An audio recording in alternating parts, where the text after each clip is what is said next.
Assalamu alaikum wa rahmatullahi ta'ala wa barakatuh. I hope you're all doing great tonight. I ask Allah subhanahu wa ta'ala to accept all your efforts. I know a lot of you were tired last night. You know, sometimes you feel body aches, sometimes you feel back aches, sometimes you feel, pain. But this is good pain. It's not like any pain after, working out or maybe making some efforts and walking or exercising. This is good pain. Why is it good pain? It's pain fi sabilillah. Standing for the sake of Allah subhanahu wa ta'ala. Some of you stood up the whole night. Some of you did not go back to sleep last night. Some of you spent the whole night at the masjid, praying, standing, making ruku', making sujood, then reading the Quran, making dhikr, and then going back again, standing up, and then you did the qiyam with the jama'ah. Then at the end, you stayed maybe in the masjid after sunrise, and then maybe you went to have some sleep. It was a very long day and night, right? But it is all good pain again. This is, as we say, Arab, when they say sometimes when somebody comes to your home and they say, I don't want to cause you any trouble, they say, ta'abak raha. Ta'abak raha. It does not exist in any other language. It's only for the Arabs. And for me to serve you is peace. For me to serve you is comfort. You're not causing me no trouble whatsoever. But here we're doing it for Allah subhanahu wa ta'ala. So we're done with the Quran. Not done with the Quran, with the khatmat of the Quran yesterday. And at the end of the Quran, subhanAllah, especially Juz 29 and 30, all now there are small surahs. And these surahs, they talk a lot about, Akhirah, a lot about Akhirah. Surah Al-Qiyamah, and then after Al-Qiyamah, you have what is it all about? About death. Khalas, the end. After the end, everything has been completed. So what's the end? The end is death. And then the resurrection after death. حتى إذا بلغت التراقي وقيل من راق وظن أنه الفراق والتفت الساق بالساق إلى ربك يومئذ المساق. Until the death reaches the collarbone, and then that person will say, وَقِيلَ مَنْ رَاقٍ. Who can give me ruqyah? Who can cure me? Who can help me?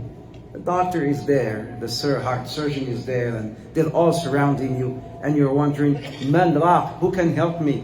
Who can give me ruqyah? Who can cure me? وَقِيلَ مَنْ رَاقٍ وَظَنَّ أَنَّهُ الْفِرَاقِ. Khalas, it is the end, it is over. They said to Abu Bakr when he was dying, let us call you the tabib. You know what tabib is in Arabic? Doctor? Say it with the Urdu accent.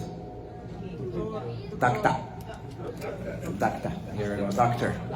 Tabib, na'am, tabib. So they said to Abu Bakr radiallahu anhu, should we call you the tabib, the doctor? He says, I already saw tabib, I already spoke to him. He says, inni fa'alun lima urid. Inni fa'alun lima urid. I already know what the tabib says. The tabib says, I do what I wish. Khalas, the tabib it's already the end of me. There is no need for you to bring in any tabib. Inni fa'alun lima urid. And so was the Prophet Muhammad alayhi salam. So before because it's the end, there is this really beautiful series which I've started in few centers. It's called Walking with the Prophet. And this series we talk about not just seerah, we talk about seerah, but we're talking about Prophet Muhammad and living with him and spending one full day with Rasulullah. From the time he wakes up until the time he goes to sleep. Imagine, have you ever thought of this? What does Prophet Muhammad do when he first wakes up? Let me ask you a question. No. What does he do? Alhamdulillah lihyana. No. Dua. He's the only one who. Ya Shaykhna. Shahada. Ashhadu an la ilaha illallah. Miswak. No. Miswak. No. Ajwa. No. Wudu. No. This is called wudu and wadu. What's the difference between wudu and wadu? You said wadu. It is not wadu. It's wudu. Because there's in Arabic, this wudu is the process of making wudu. Wudu is the water that you use to make wudu with. Married Arab, okay? She will teach you. He's the one who got it right, the Sheikh, the Chacha. He says, the Prophet Muhammad, when he wakes up, he rubs his eyes. The first thing he does, sallallahu alaihi wasallam. So we live with him. When he wakes up, what he does, and then what does he pray? Where does he pray? Does he make wudu? How does he make wudu? And then he goes to take a bath. How does he take a bath? Then when he goes to pray, where does he pray? There's certain places in the Masjid Nabawi where he goes and he makes the tahajjud. And then what does he do after the salah? Does he turn towards his right? Does he turn towards his left? What does he say? What is the first thing? When we see these kids coming to the door of the Masjid with their mugs, with their cups, rushing to the Prophet Muhammad. Why are they going and running to the Prophet Muhammad with their cups of water? And then Prophet Muhammad, he asks the Sahaba, he looks around and then he asks, what does he ask? And then after the salah in Fajr, he stays there. And then after he stands up, where does he go? And then after he goes, when does he eat breakfast? What does he eat for breakfast? So we live with Prophet Muhammad from the time he wakes up until the time he goes to sleep. So let me tell you a couple quick stories with Prophet Muhammad ﷺ, so that because we talked about some of the prophecies or some of the miracles of Rasulullah. Let me share with you only maybe 2 or 3 stories from Bukhari and Muslim, because if you were to look into the other books, in Nasa'i and others, you will find so many hadith. But I'm only collecting now some from Bukhari and Muslim, which are very, very authentic. I will mention something amazing that maybe you have never heard of. Rasulullah ﷺ, hadith is in Bukhari and Muslim, narrated by Jabir ibn Abdullah. He says, Rasulullah ﷺ, we were out with him in the outing, and then he felt the need of taking care of his needs. So he goes out in the desert, he's looking around, where can he go? In this wadi, in this valley. Of course they had no washrooms at the time, right? They would just go behind some tree or something and then they would do their needs. So Prophet Muhammad, sallallahu alayhi wasallam, he found a couple trees in this valley, but then it was in the open. It was all in the open. And he would not go and take off his pants or whatnot in the open. So Jabir says, Rasulullah, he grabbed a tree, like a branch of the tree, one of the trees. He grabbed the branch from one of the tree and he told the tree, he spoke to the tree, he says, "I'udhini minni," and he says, come close to me, come with me, come with me. And then he says, Jabir says, the tree started following the Prophet Muhammad just like al-ba'ir al-makhshush. In hadith it says, al-ba'ir al-makhshush. What's ba'ir al-makhshush? Some of the Arabs may or may not even understand what we're talking about. Ba'ir is the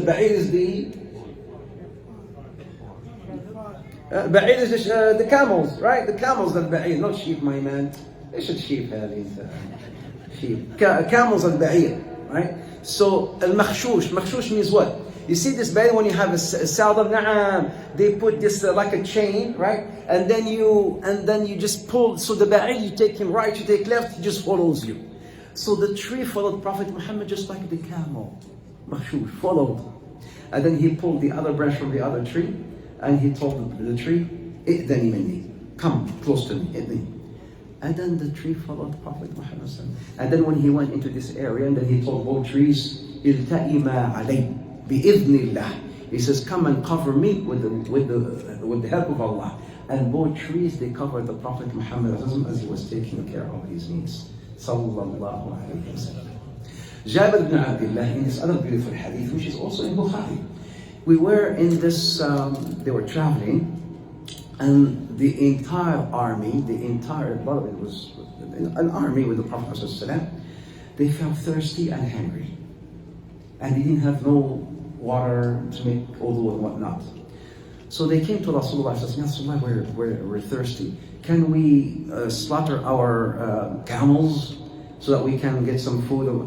They said, yes. But then Umar told them, Ya Rasulullah, don't. We're going to need the camels as we're traveling. It's a long journey. Don't do it. Make dua for barakah, Ya Rasulullah. The Prophet Muhammad had a cup, like a mug of water. Jabir said, I saw Prophet Muhammad in that mug. He put his hands, and then water was dripping from the hands of Rasulullah. He says, we all drank and we all made wudu. Jabir was asked the question, how many were you? And I don't care how many were. Do I need this to know how many you were so to believe in the miracle of the Prophet ﷺ? Just the fact that water came out of the hands of Rasulullah or the finger of Rasulullah is in itself a miracle. I don't need to ask. But here's what the Jabir said. He says, we were 1,500 people. Yani that water that came from Rasulullah, the hand of Rasulullah, fed or he watered 1,500 people, and they made wudu on top of that. Sallallahu alayhi wa sallam. And then Jabir in this other hadith, Jabir, which is also in Bukhari, and I will end with this inshallah. In the battle of Al-Khandaq, hadith which is Muslim by the way, and Bukhari. In the battle of Al-Khandaq, and then everybody was, they didn't have enough food or whatnot, and the Sahaba were so hungry that they tied rocks around their bellies, just so that because they were so hungry. And then they came to complain to Rasulullah. Rasulullah lifted his belly, says, they had only one rock. Prophet Muhammad had 2 rocks tied around his belly, because he was angry as well. And then Jabir, when he saw that, he went to his wife. Do we have anything? Do you have anything? Prophet Muhammad is angry. The Sahaba, do you have anything? She says, we have only a little bit of bread and the baby of the goat, not just the goat, the baby of it. And it is a meal that would be enough for maybe 1 or 2 people, 2 people maximum. He says, okay, cook it. I'm going to call Rasulullah. So he went to Prophet Muhammad. I want to talk to you. I've got some food for you at home, just for you, and maybe a book, just one person. Abu Bakr. Then Prophet Muhammad stood up and says, oh people, Jabir is inviting you. Jabir went crying and running to his wife. But this is the job of the wife, who's mashallah, the brilliant wife. He told her, help, the whole army is coming. 3,000 people are coming. And she says, hold on.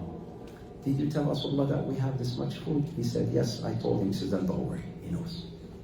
Sometimes husbands may sway, and then you need that wife who can set you straight. Now, we help one another. We don't compete.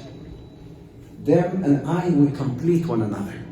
The husband and the wife, they complete each other. They don't compete with one another. So Prophet Muhammad came, and then he told her, you cook this. He says, don't uncover the burma. The burma is that, where they put the food and cook it. Leave it as is. And the Sahaba started entering in tens and tens and tens and tens. He would take some bread, put some meat, and give it to one. Next. The entire army was fed from this little small bread and some milk. And last but not least, in this masjid of the Prophet Muhammad ﷺ, and the Sahaba, they heard something crying. Every one of them, they heard, not just like crying, like shahiq. There was someone who was crying, who was making the noise? A tree.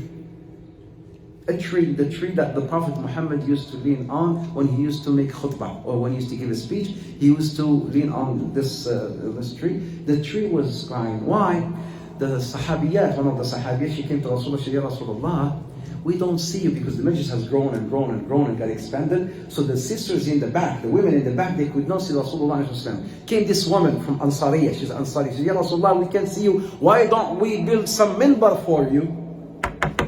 The idea of the minbar came from a woman, Ansariya. Why don't we build a minbar for you? So they had to build this minbar. For the minbar to be built, they had to cut the branch, they had to cut that tree. The tree was crying. Prophet Muhammad went and he hugged that tree. Everybody was listening. He hugged the tree and she stopped crying. Hadith is in Bukhari. Some of the miracles of the Prophet Muhammad, your Prophet. Who loves him? You love him, sallallahu alaihi wasallam? For you and I to love him, we have to show how much we love him, sallallahu alaihi wasallam. And to love him is to mimic him. To love him is to do what he loves, sallallahu alaihi wasallam. What does he love? Think of what Prophet Muhammad loves and do what he loves. He loves Quran, he loves Salah, he loves dhikr, he loves sadaqah, he loves kindness. These are the things that he used to love, sallallahu alaihi wasallam. Do as he loved, inshallah, you shall be with him in Jannah, inshallah.